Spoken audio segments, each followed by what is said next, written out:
সাম্প্রতিক সময়ে ফারহান আহমেদ জোবান ও আয়েশা খান অভিনীত একটি নাটকের কিছু দৃশ্য সামাজিক মাধ্যমে ভাইরাল হওয়ার পর শুরু হয়েছে ব্যাপক সমালোচনা।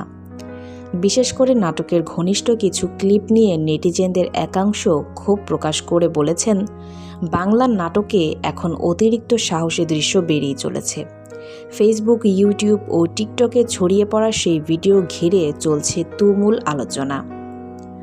এদিকে সামাজিক মাধ্যমে অনেকে দাবি করছেন, শুধু এই একটি নাটক নয়, সাম্প্রতিক সময়ে আরও বেশ কিছু নাটক ও ওয়েব কন্টেন্টে বিতর্কিত ও আপত্তিকর দৃশ্য বাড়ছে।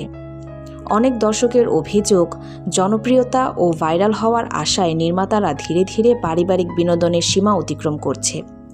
এই পরিস্থিতির মধ্যেই বিষয়টি নিয়ে কড়া অবস্থানের কথা জানিয়েছেন হাসনাত আব্দুল্লাহ।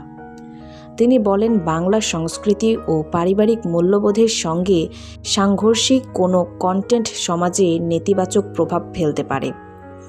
তার মতে, শুধু ভাইরাল হওয়ার জন্য এমন দৃশ্য ছড়িয়ে দেওয়া হলে তা ভবিষ্যৎ প্রজন্মের জন্য ক্ষতিকর হতে পারে।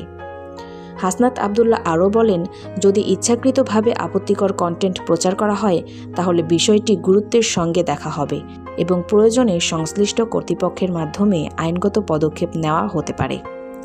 একই সঙ্গে তিনি নির্মাতা ও শিল্পীদের আরও দায়িত্বশীল হওয়ার আহ্বান জানান। তো ভিউয়ার্স, এই বিষয়ে আপনার কি মতামত এবং হাসনাত আব্দুল্লাহর কথায় আপনি কি একমত? কমেন্টে জানাতে ভুলবেন না। সবাই ভালো থাকবেন। ধন্যবাদ।